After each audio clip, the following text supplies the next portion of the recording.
Assalamualaikum warahmatullahi wabarakatuh.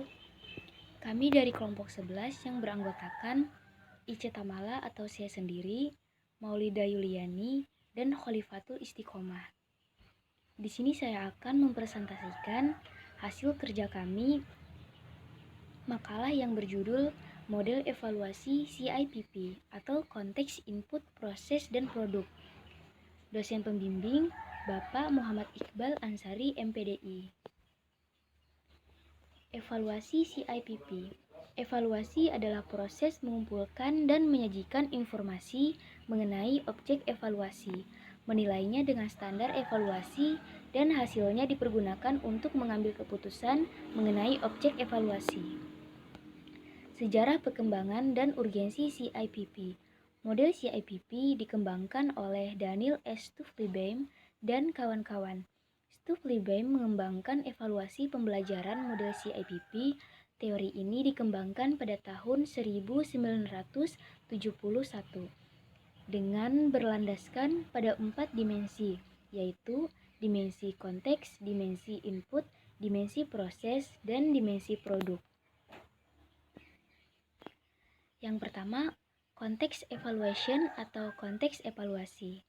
Stuflebeim dalam Hamid Hasan menyebutkan tujuan evaluasi konteks yang utama adalah untuk mengetahui kekuatan dan kelemahan yang dimiliki evaluan. Dengan mengetahui kekuatan dan kelemahan ini, evaluator akan dapat memberikan arahan perbaikan yang diperlukan. Suharsimi Arikunto dan Cepi Sofrudin menjelaskan bahwa evaluasi konteks adalah upaya untuk menggambarkan dan merinci lingkungan kebutuhan yang tidak terpenuhi, populasi dan sampel dilayani, dan tujuan proyek. Selanjutnya, input evaluation atau evaluasi input. Evaluasi input memberikan arahan mengatur keputusan, menentukan sumber pembelajaran, alternatif apa yang diambil, serta rencana dan strategi pencapaian kebutuhan. Dalam proses pembelajaran sains, input evaluation dapat dilihat dari bagaimana siswa menuangkan pikirannya dalam mencari pemecahan untuk masalah praktis ataupun kompleks yang berkaitan dengan pembelajaran dan motivasinya, guna menemukan berbagai sumber informasi untuk mendukung pemikirannya. Selanjutnya, proses evaluation atau evaluasi proses. Evaluasi proses untuk membantu mengimplementasikan keputusan sejauh mana rencana telah diterapkan. Hal-hal apa yang harus direvisi. Dalam proses pembelajaran, sains proses evaluation dapat dilaksanakan ketika siswa menunjukkan kinerja ilmiah atau action, baik dalam kegiatan diskusi ataupun praktikum. Selanjutnya, produk evaluation atau evaluasi produk.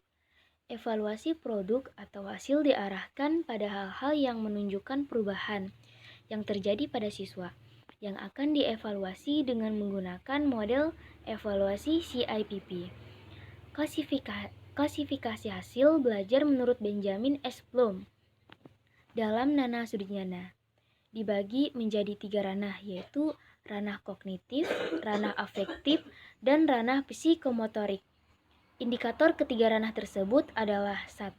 Ranah kognitif, 2. Ranah afektif, 3. Ranah psikomotoris. Yang pertama, ranah kognitif.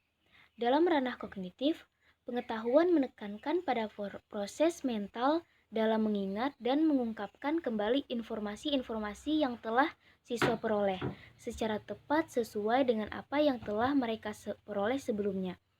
Kedua, pemahaman dalam tingkatan ini, siswa diharapkan mampu memahami ide-ide matematika bila mereka dapat menggunakan beberapa kaidah yang relevan tanpa perlu menghubungkannya dengan ide-ide lain dan segala implikasinya.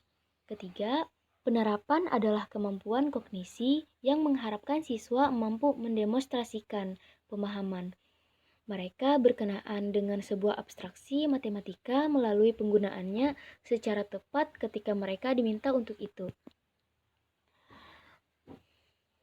Yang kedua, ranah afektif. Ranah afektif berkenaan dengan sikap dan nilai tipe hasil belajar tampak pada siswa dalam berbagai tingkah laku, seperti perhatiannya terhadap pelajaran, disiplin, motivasi belajar, menghargai guru dan teman sekelas, kebiasaan belajar dan hubungan sosial. Yang ketiga, ranah psikomotoris.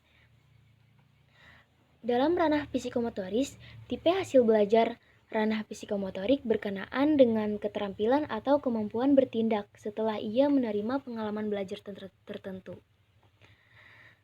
Kemudian kelemahan dan kelebihan model CIPP. Meskipun diakui bahwa model evaluasi CIPP dianggap lebih universal dan relatif lebih lengkap untuk mengevaluasi kegiatan program-program pembangunan, namun demikian masih memiliki beberapa kelemahan dan kelebihan dibandingkan dengan model-model evaluasi yang lain. Yang pertama, kekurangan model CIPP. 1. Pandangan evaluator mungkin tidak sejalan dengan pengambilan keputusan. 2. Fokus evaluasi menekankan pada hasil program. 3. Tidak terlalu mementingkan bagaimana proses seharusnya daripada kenyataan yang sedang berlangsung. 4. Cenderung fokus pada rasional manajemen daripada mengakui realita yang ada. 5. Terkesan top-down dengan sifat manajerial dalam pendekatannya. 6. Bila diterapkan secara terpisah atau partial, akan melemahkan ide dasar. Terakhir, kelebihan model CIPP. 1. Memperbaiki dan mengembangkan program.